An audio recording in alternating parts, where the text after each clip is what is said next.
Well, it looks like we have a new dirty dozen in Washington, D.C., because 11 Republican members of Congress just joined Kevin McCarthy's criminal conspiracy caucus, threatening witnesses to try to keep them from cooperating with the House Select Committee's investigation into the insurrection. Let's talk about that, because justice matters.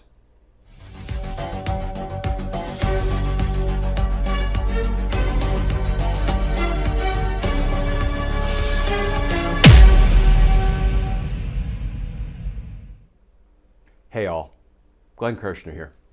So first, it was just House Minority Leader Kevin McCarthy who obstructed the House Select Committee's investigation into the insurrection by telling telecommunications companies, phone companies, do not cooperate with the congressional inquiry.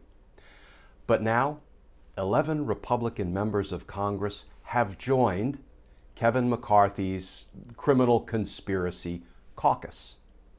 11 Republican representatives have now added their names to the people willing to obstruct Congress. I'm betting you can probably guess who most of the 11 are, but let's run down the names. Matt Gaetz, Louis Gohmert, Lauren Boebert, Paul Gosar, Andy Biggs, Jim Banks, Jody Hice, Scott Perry, Marjorie Taylor Greene, Mo Brooks, and Madison Cawthorn. Shocking, right? So not only are they attempting to obstruct a congressional proceeding, they can't even do it right.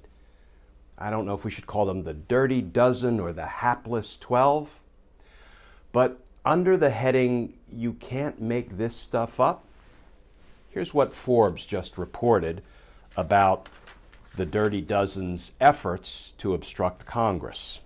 A group of 11 right-wing Republican lawmakers mistakenly sent a letter addressed to the former CEO of Yahoo in an effort to pressure the company not to comply with a records request from the House Select Committee investigating the Capitol riot. But hey, the former CEO only left Yahoo 4 years ago. How could the hapless 12 have known?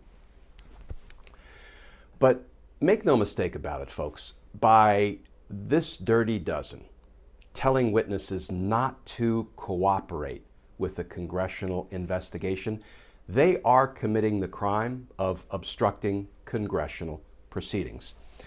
Let's pull out the big, ugly blue book of federal crimes and turn to 18 United States Code 1505 to see precisely what crime the hapless 12 are committing. Now, I have condensed this a little bit for ease of reference, but here is how that statute reads. Whoever corruptly influences, obstructs, or impedes, or endeavors to, that is, tries to, influence, obstruct, or impede the due and proper exercise of the power of inquiry or investigation by either House of Congress or any committee of either House or any joint committee of Congress shall be fined and imprisoned for not more than 5 years. And you know, friends, as a prosecutor, I investigated and I tried plenty of gang cases, crew cases, RICO cases, and I don't think I ever had gang members actually signing their names to the criminal scheme the way the hapless dozen just did in this instance. And you know, you're tempted to make light of it. You're tempted to mock or poke fun at the hapless dozen.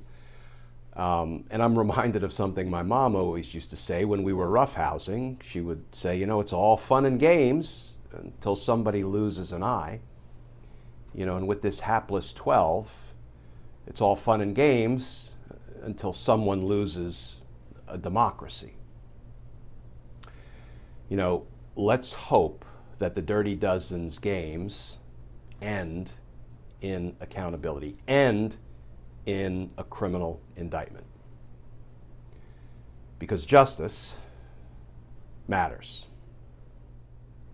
As always, friends, thanks for tuning in to these daily Justice Matters videos. You can also get the audio version, the podcast version, wherever you get your podcasts. And as always, friends, please stay safe. Please stay tuned. And I look forward to talking with you all again tomorrow.